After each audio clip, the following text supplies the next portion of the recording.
At December 19, 1944, 4:47 a.m. Ardennes Forest, Belgium. Private First Class. Vincent Romano crouched in a frozen oak tree 40 feet above the snow-covered ground, watching 23 German soldiers move through the fog below. He had 6 rounds remaining. In the next 72 hours, he would kill 87 enemy soldiers without leaving his position, rewriting every doctrine the U.S. Army had written about sniper employment, and face a court-martial for doing it. The temperature hung at 8 degrees Fahrenheit. His breath crystallized instantly.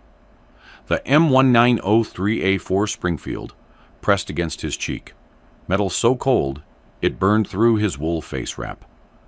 Below, Feldgrau uniforms moved like ghosts through the morning mist. SS reconnaissance probing American lines during the first days of the Battle of the Bulge. Romano tracked the lead soldier through his Weaver 330C scope, 800 yards. The German paused to light a cigarette, cupping hands around the match. Romano's finger found the trigger. The rifle bucked. The German collapsed sideways into the snow, cigarette still burning beside his outstretched hand. 22 left. He didn't know it yet, but the kill would start a count that would terrify an entire SS regiment, violate every standing order about sniper withdrawal protocols, and prove that sometimes the deadliest weapon in war isn't the one firing the most rounds. It's the one that refuses to move. Vincent Romano grew up in Red Hook, Brooklyn, 3 blocks from the waterfront. His father worked the docks unloading cargo ships. His mother cleaned offices in Manhattan. By age 12, Vincent was hunting pigeons off tenement roofs with a borrowed Poinkney II rifle, selling them to restaurants for 15 cents each. By 14, he could hit a tin can at 200 yards with iron sights. The neighborhood produced boxers, dock workers, and criminals. Romano became something else. He spent hours on rooftops, watching the city, learning patience. While other kids played stickball in the streets, he studied wind patterns, temperature effects on bullet trajectory, how heat shimmer distorted distance at midday. He learned to stay motionless for hours. Pigeons, he discovered, have excellent vision. Move too fast, they scatter. Move slowly enough, they never see you coming. The skill would save his life in Belgium. He enlisted 3 days after Pearl Harbor, age 19. The Army noticed his shooting scores immediately. Expert marksman qualification on first attempt. Every shot inside the bullseye at 300 yards. They sent him to sniper school at Camp Perry, Ohio. The instructors taught doctrine: shoot and relocate. Never fire more than 3 shots from one position. Enemy counter-snipers triangulate muzzle flash. Stay in one place. You die. Standard operating procedure called for constant movement. New position every engagement. Survival through mobility. Romano listened. He understood the logic. He also understood something else. Doctrine was written for open battlefields, not for forests, not for desperate defenses against overwhelming force. But he said nothing. Not yet.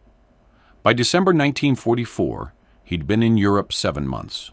Normandy, St. Lo, Hurtgen Forest. 38 confirmed kills. Good numbers. Solid sniper work. By-the-book tactics. Shoot, relocate, survive. He watched other snipers die when they stayed too long. Miller took 4 shots from a church bell tower outside Aachen. German 80-mm artillery shell erased the entire tower 16 minutes later. Sullivan fired from a barn loft near Stolberg. Mortar barrage collapsed the building. They found pieces. The message was clear: mobility equals survival. Then came the Ardennes, December 16, 1944. Hitler's last major offensive in the West. 28 German divisions smashed through American lines held by 4 divisions. 41 German battalions hit 7 American battalions in the first 6 hours. The Americans broke, units scattered, communication collapsed. Small groups of soldiers found themselves isolated, surrounded, cut off. Romano's squad, 12 men from the 99th Infantry Division, retreated into dense forest south of Rocherath.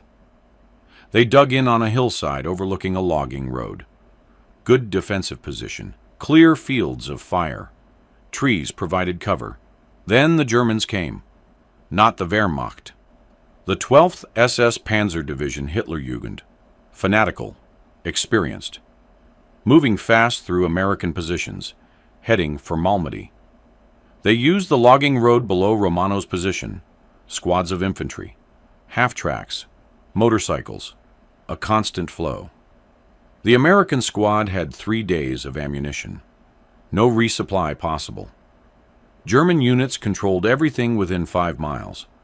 Radio destroyed in the initial barrage. They were alone. Standard doctrine said withdraw, evade, rejoin friendly lines. The squad sergeant, Patrick O'Brien from South Boston, looked at the logging road and said no. Too many Germans between here and American positions. Movement equals contact. Contact equals death. Better to stay hidden, let the Germans pass. But Romano saw something else. He saw opportunity. The logging road represented a German supply route. Every squad using it brought ammunition, orders, intelligence forward to attacking units. Kill enough soldiers on that road, disrupt their timetable, maybe buy time for American reinforcements to arrive. But doing it required violating everything they'd taught him about sniper doctrine. He'd have to stay in one position, all day, multiple days, fire dozens of shots from the exact same location, wait for German counter-snipers to find him, wait for mortars, wait for artillery, wait to die. He didn't mention the idea to O'Brien. Not yet. December 17th. The German flow continued. Romano counted 47 soldiers using the road in daylight hours, mostly reconnaissance elements, some motorcycle couriers, an officer's staff car around noon. He watched them through his scope, but didn't fire. One shot would give away the squad's position. O'Brien had ordered silence, but Romano kept watching. He noticed patterns. Germans used the road every 45 to 60 minutes. Small groups, usually 4 to 8 men. They moved casually, not expecting contact this far behind their lines.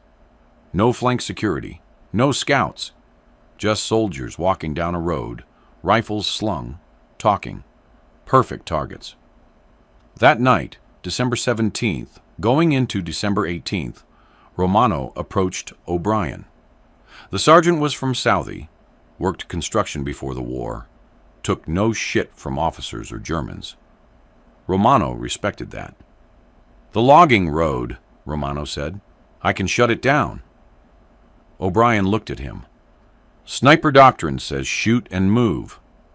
Doctrine was written for different circumstances. You stay in one spot, they'll find you. Mortars, artillery, counter-sniper. You'll be dead by noon. Maybe. But I can make that road unusable. Force them to find another route. Slow their advance. O'Brien pulled out a cigarette, didn't light it. How many shots, you thinking? As many as it takes. Command says 3 shots maximum from one position. Command isn't here. O'Brien studied him for a long moment. You understand what you're proposing? Court-martial offense. Disobeying standing orders.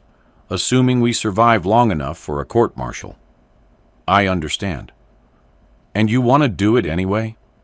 Yes. O'Brien finally lit the cigarette. I'll deny this conversation happened.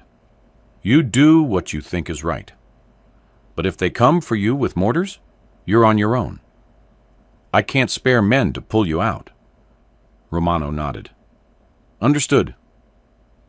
He spent 2 hours that night preparing, found a massive oak tree 60 yards behind the squad's position, branches spreading 40 feet above the ground, climbed in darkness, testing each branch for stability and sight lines. Found a position where 3 branches intersected, creating a natural platform. Wide trunk behind him for cover. Branches around him for concealment. Perfect view of the logging road 800 yards distant. He tied himself to the trunk with parachute cord. Arranged pine boughs around his position for camouflage. Stacked 20 rounds of ammunition where he could reach them without moving his body. Positioned his canteen, field rations, extra wool blanket. The platform measured 3 feet by 4 feet. He would live in that space for the next 3 days. His hands shook as he worked, not from cold, from understanding. If German mortars found his position, the tree would become his coffin. 40 feet up, no quick escape, surrounded by high explosive. The shrapnel would shred him before he hit the ground. But the alternative was watching Germans use that road freely, bringing up reinforcements and supplies, extending the offensive, killing more Americans. He'd joined this war to kill Germans. Time to do it efficiently. December 18, 1944. 6:23 a.m. First light. Romano had been in position since 4:15 a.m. Frost covered everything. His breath created fog clouds that dissipated slowly in the still air. He'd wrapped his face, except for his eyes, covered his scope lens with cloth until needed, minimized every source of visible signature. The first Germans appeared at 6:47 a.m. 6 soldiers moving south down the road. SS by their insignia. Young, probably 18 or 19. Rifles slung. 1 smoking. 2 laughing about something. Casual. Behind their own lines. Safe from American interference. Romano let them get to the middle of his field of view. 830 yards by his estimate. He removed the cloth from his scope, acquired the lead soldier, adjusted for wind, minimal, 3 miles per hour left to right, and fired. The soldier dropped instantly, center mass hit. The others scattered, diving into snow on both sides of the road, trying to identify the shot origin. Romano was already tracking the second target. Fired. Hit. The soldier fell backward into a drainage ditch. 4 remaining. They returned fire blindly, shooting at the hillside, nowhere near Romano's actual position. Sound traveled poorly in cold air. Muzzle flash meant nothing at this range in daylight. They had no idea where he was. Romano took his time. 3rd shot, hit. 4th shot. Miss. The soldier had moved at the last instant. 5th shot, hit. 2 left, both running north back the way they came. Romano led the first runner, fired, watched him tumble into the snow. The last soldier made it around a bend in the road. 5 kills, 6 shots, 90 seconds. He waited. 23 minutes later, 15 German soldiers appeared from the north. They advanced cautiously now, using cover, weapons ready. An NCO directed them, pointing at the hillside. They'd calculated approximate direction, but nothing precise. Romano let them reach the bodies. They clustered together, examining the dead, trying to determine bullet trajectories. Amateur mistake. Good soldiers spread out. These soldiers grouped up. He fired into the cluster. 1 dropped. The others scattered again. Romano worked methodically. 2nd shot, 3rd, 4th. 3 more down. The survivors ran. 9 kills, 10 total shots. The morning was young. The Germans tried 3 more times that day. Each time they sent larger groups. Each time, Romano killed soldiers until they retreated. By sunset, December 18th, he'd fired 34 rounds. 29 confirmed kills. The logging road was empty. No German traffic. Not a single soldier visible. That night, O'Brien climbed up to his position with water and rations. "You're fucking insane," O'Brien said. "You know that?" "Probably. They'll figure out where you are eventually. Bring up mortars." "Maybe." "No, maybe about it. Question is how long you last." Romano ate cold K rations, hands too stiff to open the can properly. "As long as it takes." O'Brien looked at the empty road below. "You shut down their supply route. That's something." "It's a start." December 19th, 1944. 4:47 a.m. Romano had spent the night in the tree. Temperature dropped to 4 degrees. He'd wrapped himself in every layer he had, but the cold penetrated everything. His feet went numb around 2 a.m. His hands barely functioned. But he stayed. The Germans came at dawn. 23 soldiers this time, advancing in proper tactical formation. Skirmish line, 20-yard spacing, using available cover. Better trained than yesterday's groups. An officer directing them with hand signals. Romano waited until they committed to crossing his kill zone. Then he started shooting. The officer died first. Leadership elimination. The formation collapsed into confusion. Romano worked left to right across the line. Fired, worked bolt, acquired target, fired, smooth, mechanical, pigeon hunting on Brooklyn rooftops, different scale. 7 down before they identified his general direction. Return fire started hitting the trees around him. Branches exploded. Bark fragments filled the air. A round passed 6 inches from his head, close enough to hear the supersonic crack. He kept firing. 11 down, 12. The survivors broke, running for cover. Romano tracked runners, leading them, firing. 15 down, 16. 7 escaped. 16 kills. 21 shots. His hands were shaking now, not from fear, but from cold and adrenaline. He reloaded, arranged fresh ammunition, waited. The Germans changed tactics. They brought up a machine gun team, set up 850 yards north on the road. Smart. Suppress his position with automatic fire. Send infantry to flank. Romano saw the team setting up. 2 soldiers wrestling the MG-42 into position behind a fallen log. He fired. The gunner collapsed. The assistant gunner grabbed the weapon. Romano fired again. Both down. But now the Germans had a precise fix on his location. He'd fired from the same tree for 36 hours. Every muzzle flash gave them better triangulation data. At 11:17 a.m., the mortars came. He heard them launch. 4 tubes, probably 81mm, the distinctive thump, thump, thump, thump. Flight time approximately 12 seconds at this range. Romano pressed himself against the trunk, made himself as small as possible. The first salvo hit 40 yards short. 4 explosions sent snow and frozen earth geysering upward. Shrapnel whined through the air. The Germans were walking fire toward his position. Second salvo, 20 yards short, closer. Tree branches above him disintegrated. The oak tree shook from concussion. His ears rang. Third salvo should hit him directly.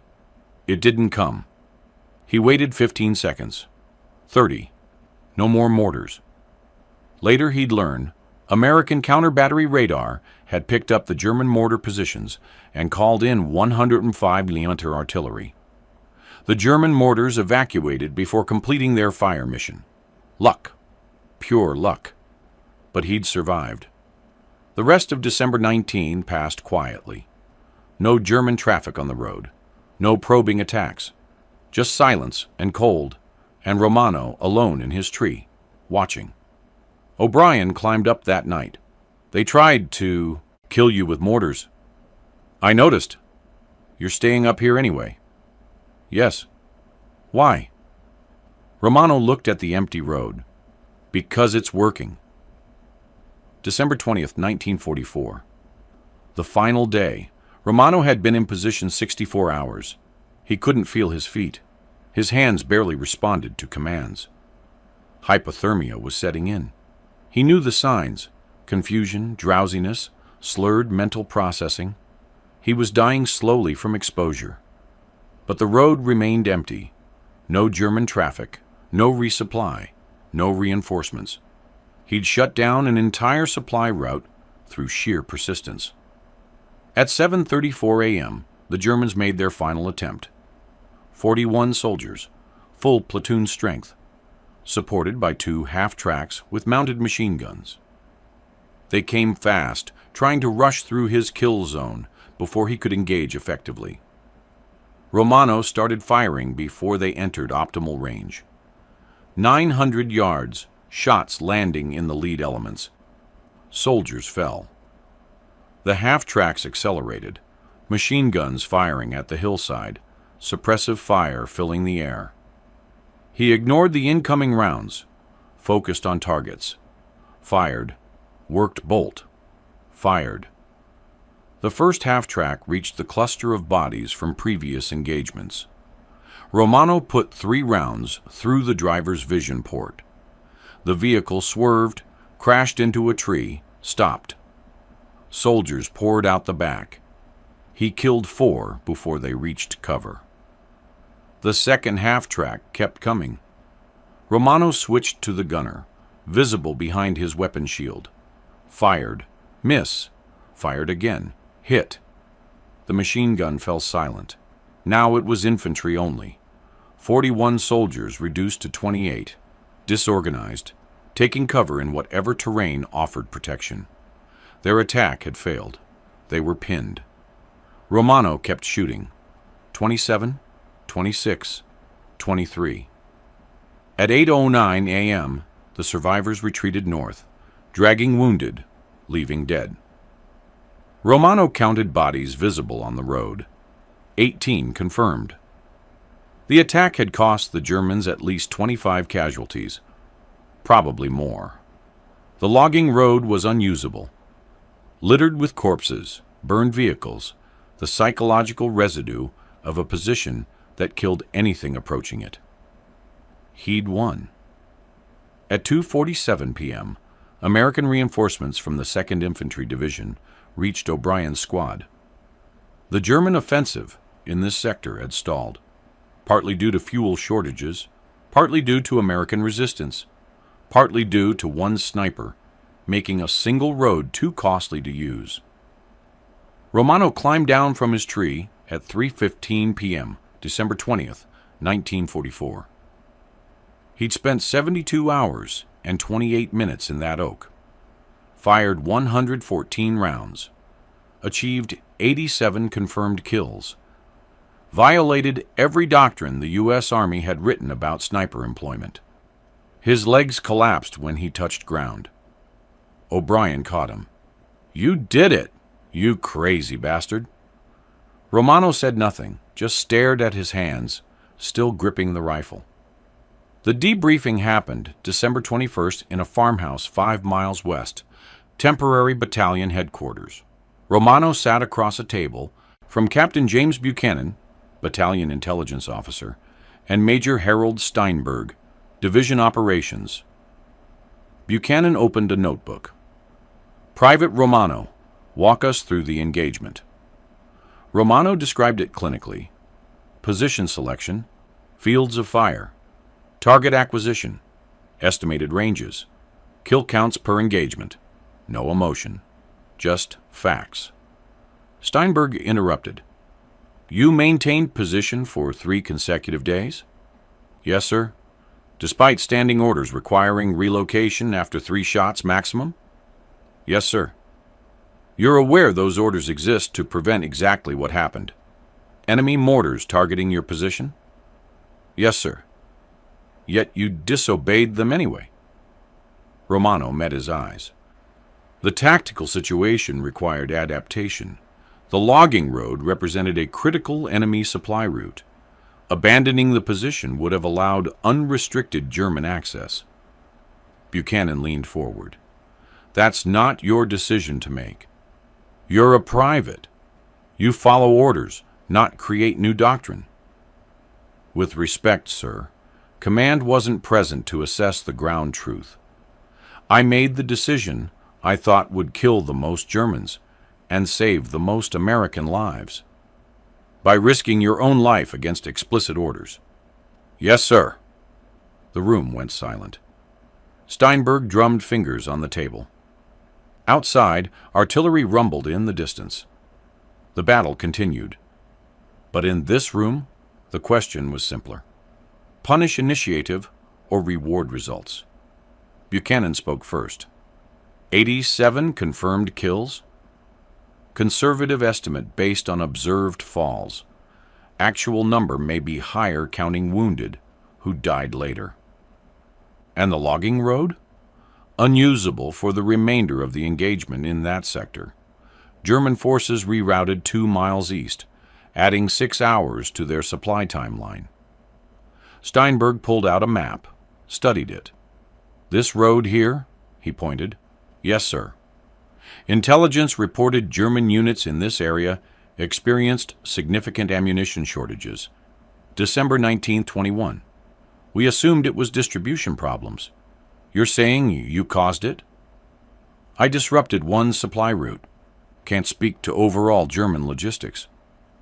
Steinberg and Buchanan exchanged looks. Buchanan closed his notebook. Private Romano, you violated direct orders.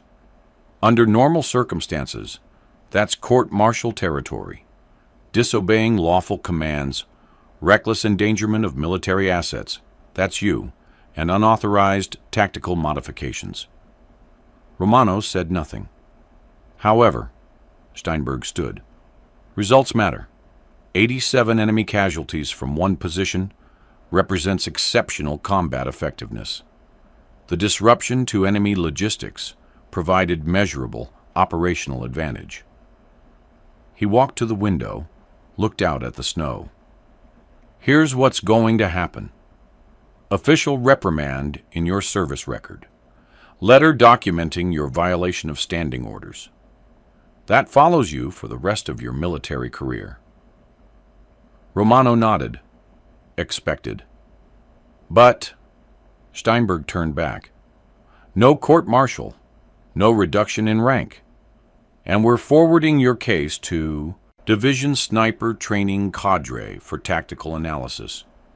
If your methods prove replicable under specific circumstances, we may need to revise doctrine. Buchanan added, to be clear, you got lucky. Those mortars should have killed you. Next sniper who tries this might not survive. We can't encourage cowboys who think they know better than command. Understood, sir. But we also can't ignore effectiveness. War is about killing the enemy and preserving our own forces. You accomplished both. Doesn't make you right. Makes you useful. The meeting ended. Romano walked out with a reprimand in his file and quiet acknowledgement that he'd changed how the Army thought about sniper employment in defensive positions. Word spread through the division within days. Not officially. Nobody published reports about the crazy sniper who stayed in one tree for 3 days. But soldiers talk. O'Brien told the story to his platoon. They told their companies. Within a week, every sniper in the 99th Infantry Division knew about Romano's stand. Some called it suicidal. Violating doctrine was asking to die. The fact Romano survived meant luck, nothing more. Others saw something else. They saw adaptation, recognizing when circumstances required abandoning standard procedure, understanding that doctrine was guidance, not gospel. By January 1945, 3 other snipers had attempted similar static positions during defensive operations. 1 died from counter-battery fire. 2 achieved significant results before withdrawing. The technique worked, sometimes, under specific conditions. Division Sniper School added a new module by February: Extended Position Sniper Operations. They didn't name it after Romano. Officially, it came from Tactical Analysis of Ardennes Defensive Engagements. But the instructors knew. Every sniper who went through that course learned Romano's story. The lesson wasn't disobey orders. The lesson was understand your specific tactical situation and adapt accordingly. In March 1945, the Army published Revised Sniper Doctrine, buried in Section 7, Subsection 3, Paragraph 4. In defensive positions with confirmed friendly support and favorable terrain, snipers may maintain static positions beyond standard 3-shot limitations, provided continuous reassessment of enemy counter-sniper threat. Legal permission to do what Romano had done.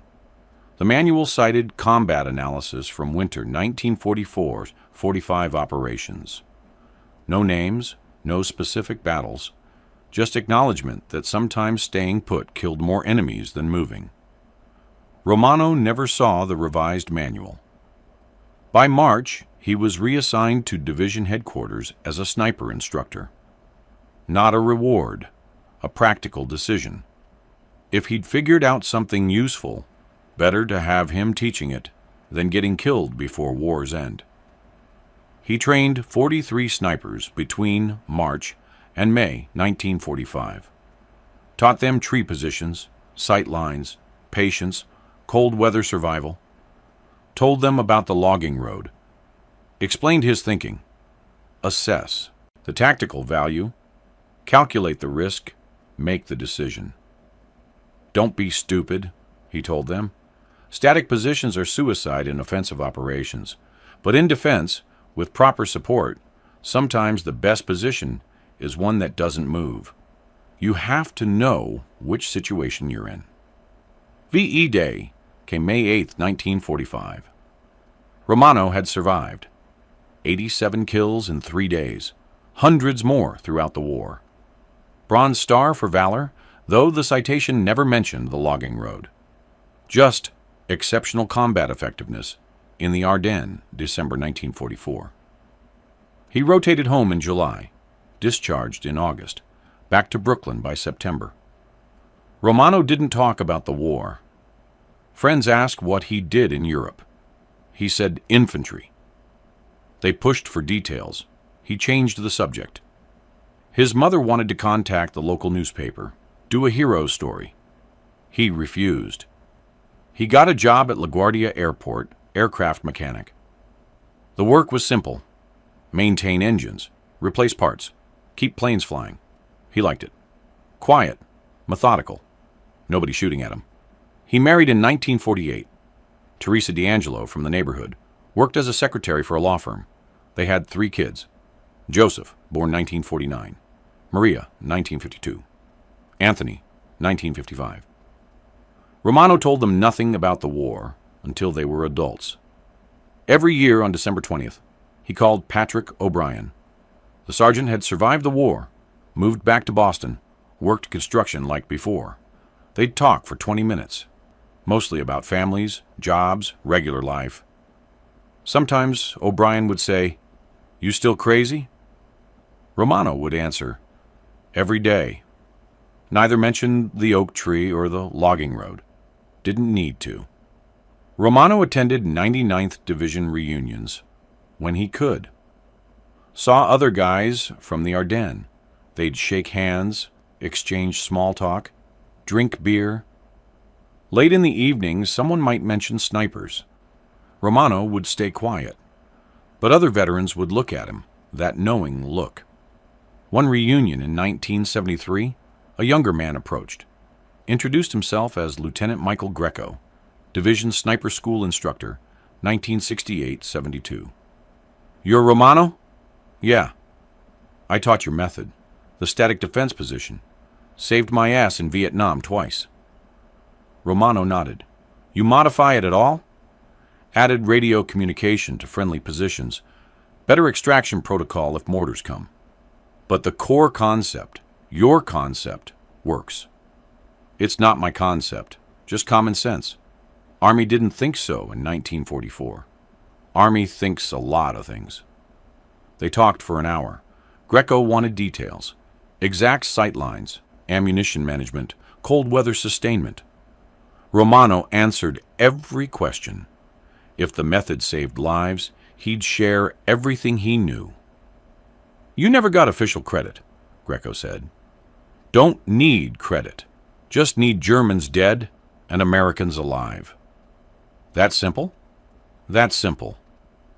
Romano retired from LaGuardia in 1982, age 59. Pension wasn't great, but sufficient. He spent retirement working on cars in his garage, small repair jobs for neighbors, teaching his grandchildren how to shoot .22 rifles at a range upstate. He refused all interview requests. A military historian tracked him down in 1989, wanted to write about Ardennes snipers. Romano declined. Nothing to tell. I did my job. We won.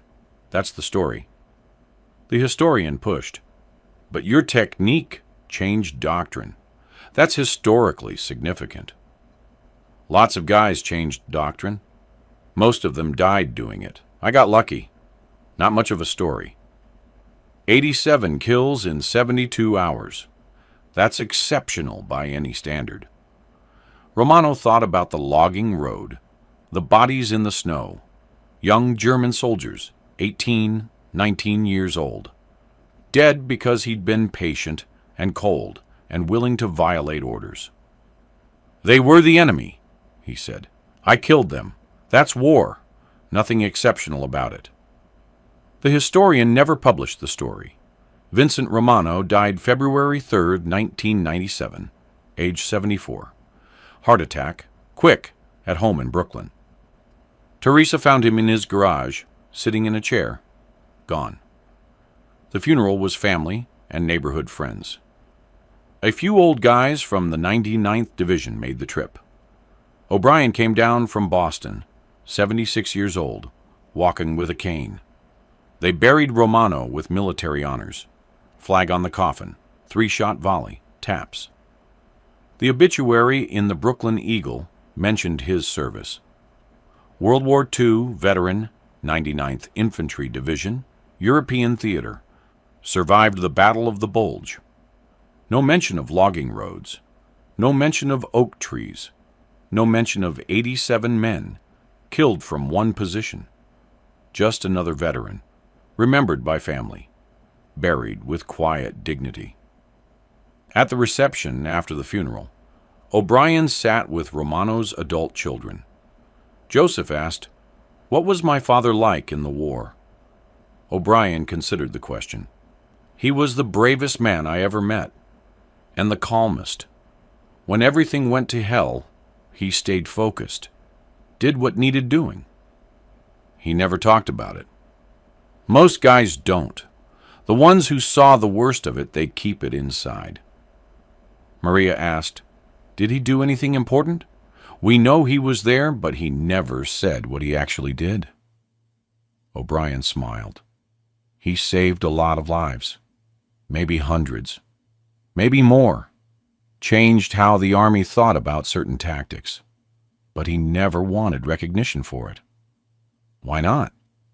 Because he didn't do it for recognition. He did it because it needed doing. Anthony, the youngest, said, "That sounds like him."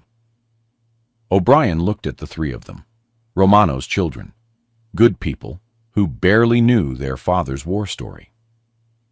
"There's something you should understand. Your father violated orders to do what he thought was right. Risked court-martial, risked his life, because he saw a way to kill more Germans and save more Americans. The Army eventually agreed with him, changed their doctrine based on what he did. But he never bragged about it, never claimed credit. Just went back to civilian life, like it was nothing." "What exactly did he do?" Joseph asked. O'Brien told them.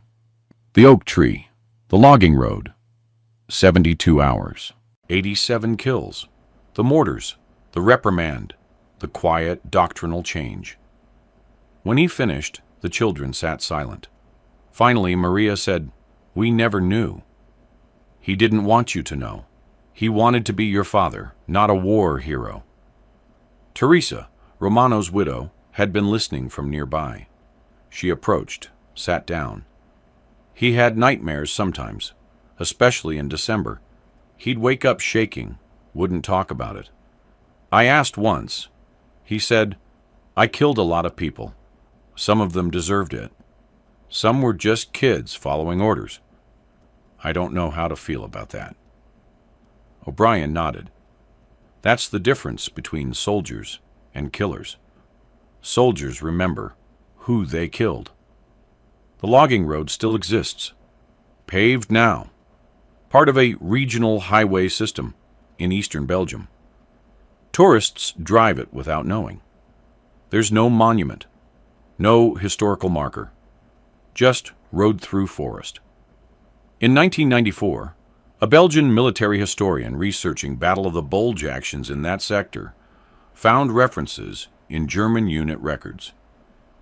The 12th SS Panzer Division's war diary mentioned enemy sniper activity, December 1820, resulting in supply route modification, significant casualties to reconnaissance elements.